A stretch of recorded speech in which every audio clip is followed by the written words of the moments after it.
Greetings, salutations, respect, and love. I am Scott. You're in the Prog Corner. Today, we're talking about Jethro Tull, their brand new album, their 23rd album, dropped Friday. It's called RökFlöte. Yeah, and Ian Anderson has been given the business to Motorhead and Motley Crue about the umlas over the letters in the name, and it's just good marketing, because how do you keep a band that's been around since 1968 relevant?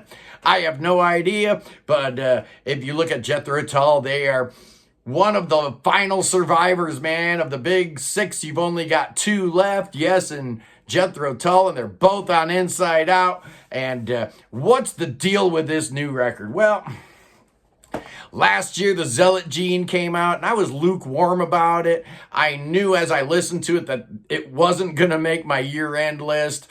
It was a good record, but it didn't feel like a actual whole. It felt like it was half an album, and then they added all the acoustic bits in there. This one is definitely more coherent. It definitely acts as a singularity a whole lot better, but the one thing that I didn't like about the Zealot Gene is the one thing that I'm kind of missing here, and that is Ian Anderson's acoustic guitar playing. It's nowhere to be found. The flute is definitely up front and center all the way through this album. Originally, Ian envisioned this album to be rock instrumental, no singing at all, which actually, given the condition of Ian Anderson's voice these days, probably wouldn't be a bad idea.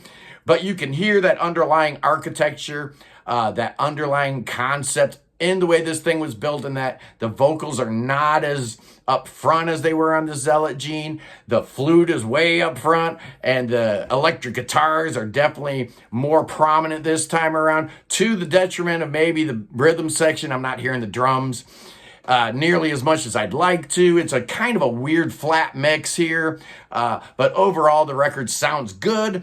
The band here, who's in the band? Well, obviously Ian Anderson, and y'all know that Martin Barr's not here.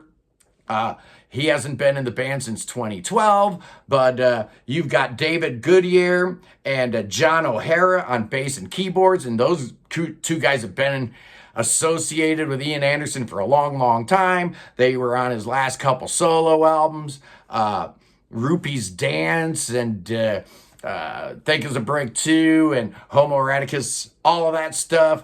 On drums is Scott Hammond, who joined for the Thick as a Brick 2 tour and has kind of been hanging around. David and John had actually played in the band when Martin Barr was in the band, so they are definitely, Jethro Tull alumni, so no one should have a problem with that. It's about the guitar position that people are screaming and yelling about. Yeah, Martin Barr was replaced by Florian Ovall, or however you pronounce his name. He left the band, and now we've got Joe Parrish James.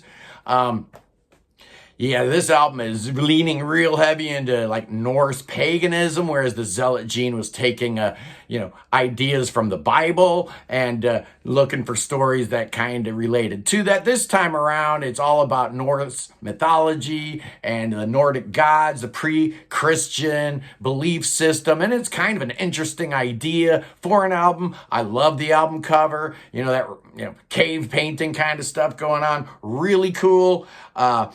It starts and ends with some Icelandic singing, which definitely gives you that whole Viking feel. It's pretty cool. There have been 3 singles so far. Ginnungagap, The Navigators, and Hammer on Hammer. I like all 3 of those, but we're going to talk about, the tracks on this thing, and it starts out with a song called Valispo with some heavy breathing and Ian playing his flute, and then you got this chick talking in Icelandic. It's really bizarre, making me actually think a little bit of George Joe when the flute and the synth come in. They're playing in 7/8 time. Then you get a little distorted guitar and Phrygian mode, and this is a major theme throughout this album. Ian is in Phrygian mode about half the time on this album, so it's really weird. The song ends with some flute and guitar interaction in 7/8 time. Really good. I like it a lot. Great way to end, to introduce the world to this new sound experience that Ian's come up with for us. Next up is the first single, Ginnungagap. I love this song. It's this really cool riff in D minor. The flute just going crazy. There's like some couple of flute breakdowns. The drums are way too safe, way too low, very pedestrian, kind of takes me out of it. But when those guitar and flute runs happen again, you can hear what Ian was going for in terms of like it being an instrumental album. Really good stuff. The third song, Allfather, is in G major. It's the shortest song here, so it clocks in at under 3 minutes.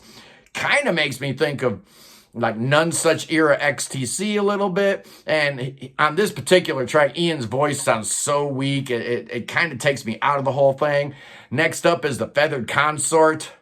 A song that took me a little while to get into, but I do like how the tonality shifts here. It kind of makes you feel a little unsteady with the acoustic guitar and the flute coming in, and then you've got some synth strings and some Hammond organ that sound really, really good. I got to give a shout out to the keyboard player here, because man, John O'Hara does some really cool things, some really good keyboard choices on these songs. I like it a lot. And then you get some callbacks to some earlier Tull material. You got the do-do-do-do-do, boom, boom, do-do-do-do-do, do-do-do. And I'm like, hey, wait a second, man. That's straight out of Thick as a Brick, isn't it? It's all right. It's not a bad song, but side one ends with 2 phenomenal tracks back to back. Hammer on Hammer was the 3rd single released, and it's phenomenal. I really dig it. It's in G minor, and you know, the restraint shown throughout this album actually kind of makes sense on this album. There's so many cool keyboard sounds here, from the sawtooth synths to the Yamaha electric piano to the synth strings. Just really great stuff from John O'Hara throughout this track. And then the 6th track comes up, Wolf Unchained, and you hear this wolf howling. This is my favorite song on the album. It's also the longest song on the album. Yeah, there are some cheesy keyboards here, but then when the chunky guitars come in, it makes sense because you feel like you're kind of in an 80s metal band kind of thing. It's not bad at all, but again, Ian's voice is a little weak here, but it ends really cool. There's a middle piece, and then it comes back at the end with the Hammond organ and all these different chord changes.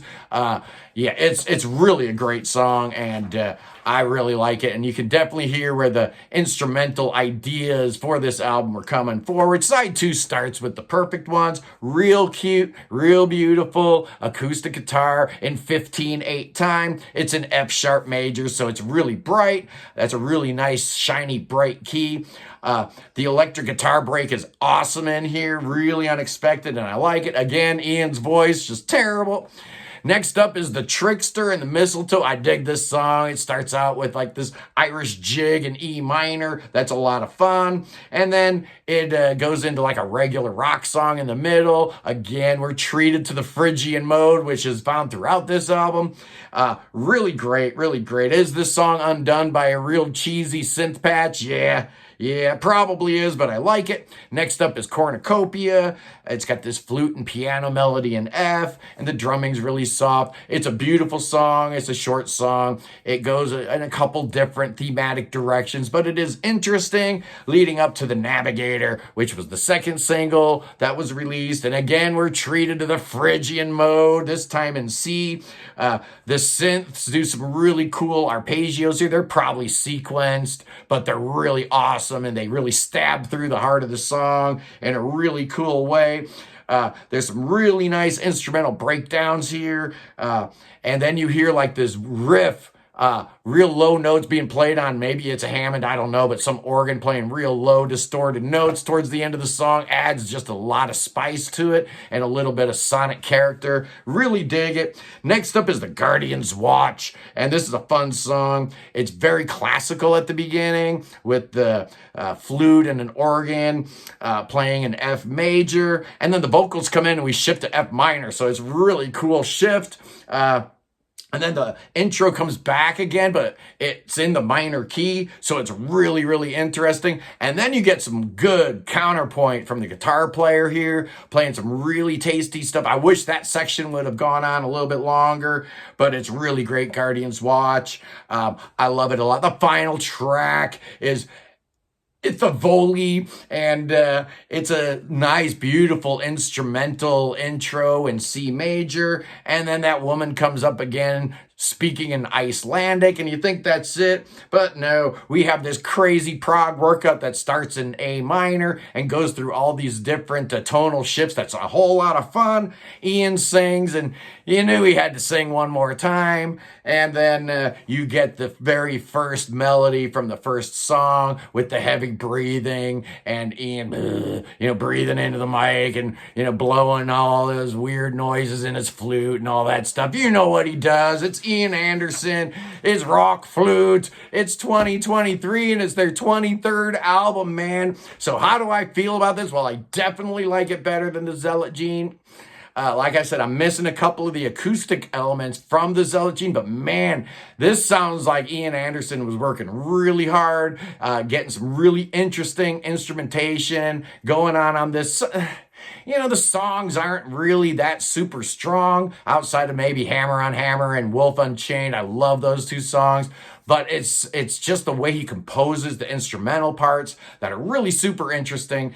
This album actually might have been better as an instrumental album if he would have, stuck to his guns and gone with his original idea. But, we get singing, so that's it. And I kind of, after listening to this album all weekend, because my wife is actually, she likes Jethro Tull. I actually took her to see Jethro Tull a couple years ago. So I was able to listen to this all weekend in the car. And the whole time I'm thinking, dude, if you want to do those vocals, if you insist on putting vocals on the album, you need to adopt the persona of the grumpy old codger, get off my lawn. You just need to turn into Aqualung, dude. Just be that guy, that dude that's just so nasty, and, your voice is shot, so play around with it, lean into it. Just be that creepster dude with the non-singing voice. It could be a lot of fun. Anyway, I just did not expect this album to be as good as it is. So what's my score going to be? Well, I want to be generous and give it 4.5, but that's pushing it too far. I can't do that with Ian's voice and the shape that it's in, and the pedestrian drumming as it was throughout most of this album. So I am going to give this 4 headphones, and I feel real good about it. This album actually might be a factor in the year-end wrap-up episodes. We'll just have to wait and see. It's definitely good enough for consideration. Anyway, I love you guys. I'm going to do another album review this week. I promise. Yeah, it's going to be Kite Parade. I've been promising the promoter that I was going to review this, but, stuff gets in the way, life gets in the way, etc., etc. Anyway, I am Scott. You're in the Prog Corner, man. And that was my wrap-up of the new Jethro Tull album.